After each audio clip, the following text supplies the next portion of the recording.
Mga kaibigan, welcome back. Marami po tayong pag-uusapan kay Kai Sotto at yung player na Yokohama na dating team ni Kai naglalaro na po sa US NCAA at pumirma pa ng NIL agent contract sa sports agency ni Kai na Wasserman. Magandang topic to kaibigan. Tara, pag-usapan po natin.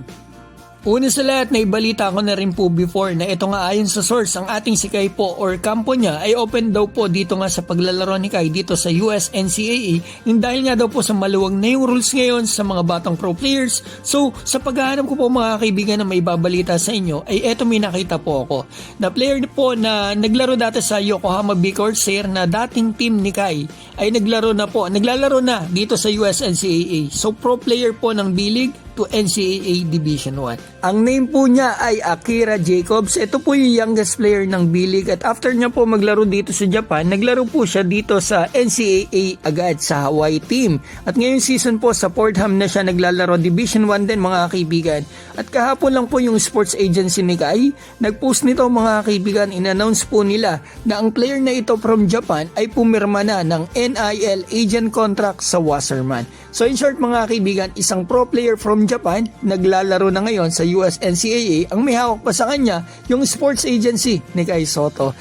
Yung NIL po ay parang sahod o kita ng college basketball player. Mas malaki mga kaibigan ang bigay o sahod kapag sikat ka o mas magaling ka. Mas malaki pa kaysa sa sahod ng pro leagues. Kaya madami pong G-League at overseas pros ang nagbabalik dito sa NCAA. So since open po yung kampo ni Kai at last season na po ito ng Koshigaya sa Division 1 ng B-League kasi mag-B Premier na sa Division 2 na ang Koshigaya next season.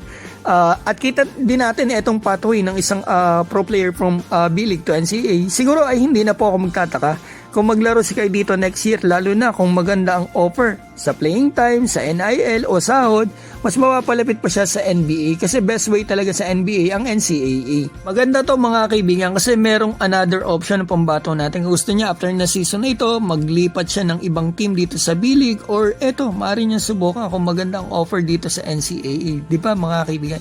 At oo nga pala, hinihintay ko lang po yung sagot sa akin ng source natin. Kung ito bang si Jacobs ay baka sakali hawak din ni Tony Ronson na agent po ni Kai Sotto kasi alam naman natin si Tony Ronson hawak din yung isa pang Japanese na si Kawamura. At hindi po nakakalam mga kaibigan, malapit na po balik ang ating si Kai Sotto. Ayon sa search, January 24 ang target, pero kung sakaling hindi makalaro sa 25 or 28. Nag-post po pala si Kai dito kahapon, baka nakita po ninyo ang caption po niya, ito hourglass na emoji lang at nag-comment pa ito si Kawamura ng soon emoji.